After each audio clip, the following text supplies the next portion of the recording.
ভাবুন তো, একটি ঘণ্টা যা বিশাল আকার এবং তার অদ্ভুত ইতিহাসের জন্য পরিচিত, যার সবচেয়ে বড় রহস্য হল এটি কখনো বাজেনি।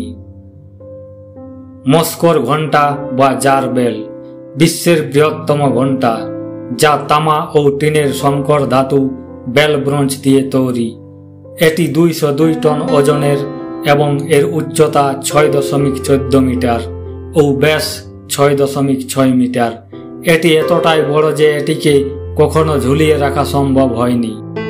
বর্তমান জার বেলটি তার পূর্বসূরির ভাঙা অংশ থেকে নতুন করে ঢালাই করা হয়েছিল। সম্রাজ্ঞী আন্না ইভানভনার নির্দেশে এটি 1733 থেকে 1735 সালের মধ্যে নির্মিত হয়েছিল।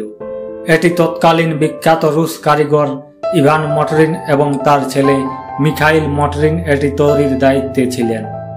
এটি রাশিয়ায় নির্মিত তৃতীয় বৃহত্তম ঘণ্টা ছিল।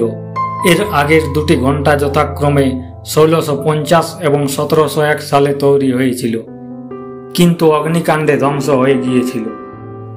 1737 সালে যখন ঘণ্টাটি ঢালাইয়ের পর একটি গর্তে ঠান্ডা হচ্ছিল, তখন মস্কোর ক্রেমলিনে একটি বড় অগ্নিকাণ্ড ঘটে। আগুন নেভানোর জন্য রক্ষীরা দ্রুত ঘণ্টাটির উপর ঠান্ডা জল ঢেলে দেয়। এর ফলে তাপমাত্রার আকস্মিক পরিবর্তনের কারণে ঘণ্টাটিতে 11টি ফাটল দেখা দেয় এবং একটি বিশাল 11.5 টনের অংশ ভেঙে আলাদা হয়ে যায়। এই দুর্ঘটনার পর ঘণ্টাটি প্রায় 100 বছর ধরে তার ঢালাইয়ের গর্তেই পড়েছিল। পরে এটি 1836 সালে সেখান থেকে তুলে একটি গ্রানাইটের বেদির উপরে স্থাপন করা হয়, যেখানে এটি আজও প্রদর্শিত হয়। যেহেতু এটি ভেঙে গিয়েছিল, তাই এটিকে কখনো বাজানো বা ঝুলানো সম্ভব হয়নি।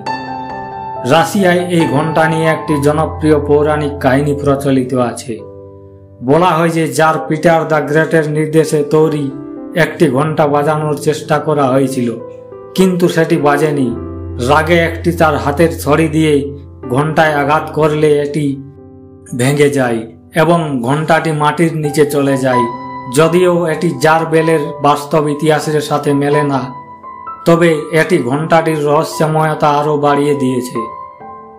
জার বেল এর একটি ক্ষুদ্রাকার প্রতিরূপ তৈরি করা হয়েছে, যা ওয়াশিংটনে প্রদর্শিত হয়। এটিও প্রমাণ করে যে এই ঘণ্টাটি তার আকারের জন্য কতটা বিখ্যাত এবং অনন্য। জার বেলের রহস্য তার অদ্ভুত আকারের জন্য নয়, বরং এর মর্মান্তিক ইতিহাসের জন্য, যেখানে একটি ছোট দুর্ঘটনা এটিকে বিশ্বের বৃহত্তম ঘণ্টা হওয়া সত্ত্বেও চিরতরে নীরব করে দিয়েছে।